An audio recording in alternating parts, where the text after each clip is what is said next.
গরিব হয়ে যে কি বিপদে আসতে বিএমডাব্লিউ ছাড়া তো ঘর থেকেই বের হইতে পারি না। হ্যালো এভরিওয়ান, আসসালামু আলাইকুম। আজকে তার লগে মোর অনেকদিন পরে দেখা। কইতে আছে চলো বাইরে যে মোরা কিছু মিছু খাইয়া আহি। পরে মুইও কইলাম লন, অনেকদিন ধরে বাইরে বাতাস বুতাস খাই না। কয় যদি শাড়ি কাপড় পরে হেলে লইয়া যাম, আর যদি স্যারা কামিজ পরে হেলে কিন্তু মুই লইয়া যাবো না। দেখছেন একটু আন্টি বাইরে লইয়া যাবে, হেয়ার লেগে মোরে কত শুটিং করতে কয়। আর বাইরে নিয়ে কি খাওয়াইবো, দুইটা গেডি গুল্লাই তো খাওয়াইবো। হেয়ার লেগে এখন মোর শাড়ি কাপড় পরন লাগবো। বেডার আবার স্যারা কামিজ পছন্দ না, কিন্তু মোর আবার স্যারা কামিজ অনেক পছন্দ।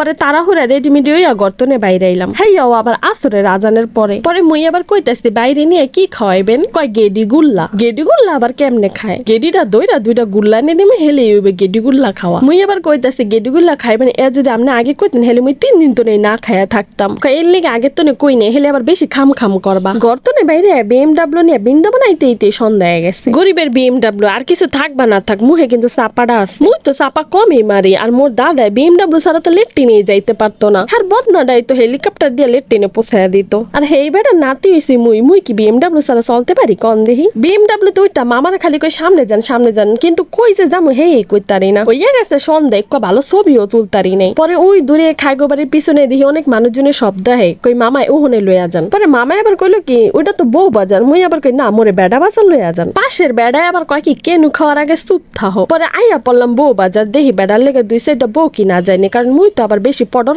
করি। দিয়া বাড়িতে যে এমন খাবারের একটা 8 বাজার আছে আগে জানতাম না। মোরা চিনি খালি ওই 20টা ফুচকার দোকান আর লেক পার। ও হ্যাঁ, ভালোই তো এখানে জমজমাট আছে। চারুকুলে খালি বেড়া বেডি আর বেড়া বেডি। গার্লফ্রেন্ড বয়ফ্রেন্ডও আছে, কিন্তু হেয়ার তো বেশি মানুষ আহে ফ্যামিলি নিয়া। যেদিকে তাকায় সেদিকে খালি খাউন আর খাউন, কোনটা থিয়া কোনটা খাইবেন। দোকানের বেড়ারা খালি ডাকে বসেন বইসা যান, আফা বহেন কোনটা থিয়া কোনটা খাইবেন কোন একবার। খালি এত খাউন এক লগে দেখা মাথা গেছে আউলে। সবই হইছে বাজা পোড়া, সব গেলেন এক লগে নাকে যায় মাথা হয়ে গেছে ডাইল খিচুড়ি হইয়া। এখন কোনটা যে চয়েস করুম নাকে আর কাম করে না। আন্তাজও করতে পারতাছি না যে কোনটা খামা, আন্তাজের মায়ও ফলাইছে। আর মাইনসে যে কেমনে অক্টোপাস আর কাকড়া গুলা মজা করে খাইতে আছে দেখেই তো আমার মাথা ঘুরাইতাছে। বেড়া এবার কয় কি খাইবা, হে কইতে পারো না, তাহলে একটা মাছ খাও। হাঁস মাছ মুরগি যত বারবিকিউ খাবার আছে সব এই জায়গায় পাবেন। মোর আবার মাছ টাছ পছন্দ না, গড়ে ইলিশ মাছ তারা মাছ খাই না, আর ওখানে যায় বলে মাছ খামো। কয় একটা কোরাল মাছ খাও, আমনি খান। মোর আবার এত শখ নাই মাছ খাওয়ার। কয় কি খাবা, হে কইতে পারো না, যদি না খাইয়া জায়গা হে কি আর ভালো দেখন যায়। পরে কি খামো চিন্তা ভাবনার বাড়ির দ্বার পাশেও যাইতারি না। এরপরে কইলাম যে একটা মুরগির লাং পুইরা লন। পরে দুইজনে 2টা লাং লইলাম, লগে আবার লুচি আসিল। খাবারটা কিন্তু খারাপ না, মজা আছে। যদি আমি কিন্তু আবার বাইরের খাবার দাবার ভিডিওতে বেশি দেখে না, যেটা আমি ঘরে রান্না করি ওইগুলাই আবার দেখাই। কি লেগা জানি বাইরের খাবার দাবার দেখাইতে মোর আবার শরম করে।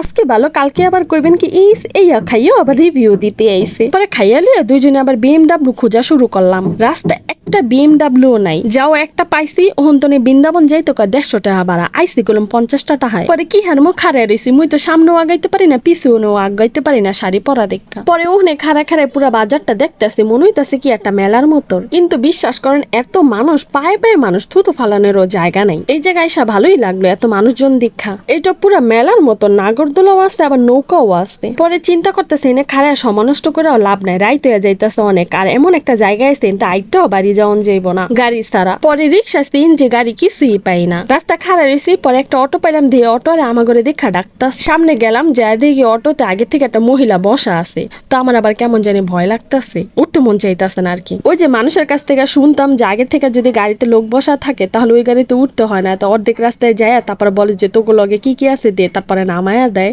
চিন্তাকারীরা। মহিলা আবার ভদ্রই আছে, বোরকা মরকা পরা ছিল। অর্ধেক রাস্তায় গেছি, কিন্তু বিপদ এইটা হয় না, অন্য একটা হয়েছে। তারপরও কিন্তু হয়েছে। ওই আন্টি আমার ডান পাশে বসা ছিল, আমি তার পাশে, আর আপনাদের ভাইয়া সামনে বসা ছিল। তো হঠাৎ স্পিডে যাইতে যাইতে গাড়ির একটা চাক্কা গত্তার মধ্যে পড়া যায়। গাড়ি পুরা কাইত হয়ে গেছে, একটুখানি বাকি ছিল উল্টে যাইতে। যেই সাইডে চাক্কা গত্তায় পড়ছে ওই সাইডে আন্টি ছিল, সে গাড়ির লোহায় বাড়ি খাইছে, আর আমি তার উপরে যায় পড়ছি। মানে হঠাৎ কেউ বুঝতেও পারে না, আর ব্যালেন্সও কেউ রাখতে পারে না নিজের। এখন সামনের দুইজন, আমাদের দুইজনকে ধরবে না গাড়ি ধরবে। এখন একদম হজবড় হয়ে গেছে, মারাত্মক একটা অ্যাক্সিডেন্ট হয়েছে। কিন্তু ভাগ্যিস পিছন থেকে আরেকটা গাড়ি আইসা ধাক্কা দেয়নি, এটাই ভাগ্য ছিল। এখন দোষ কার বুঝতেছি না। অটোওয়ালা মামা বলতেছে মামা বুঝতে পারেনি যে পানির নিচে এত বড় একটা গর্ত ছিল। কিন্তু আমার থেকে ওই আন্টি অনেক বেশি ব্যথা পাইছে। পরে বৃন্দাবন থেকে রিক্সা নিয়ে ভয়ে বাসায় চলে আসছি।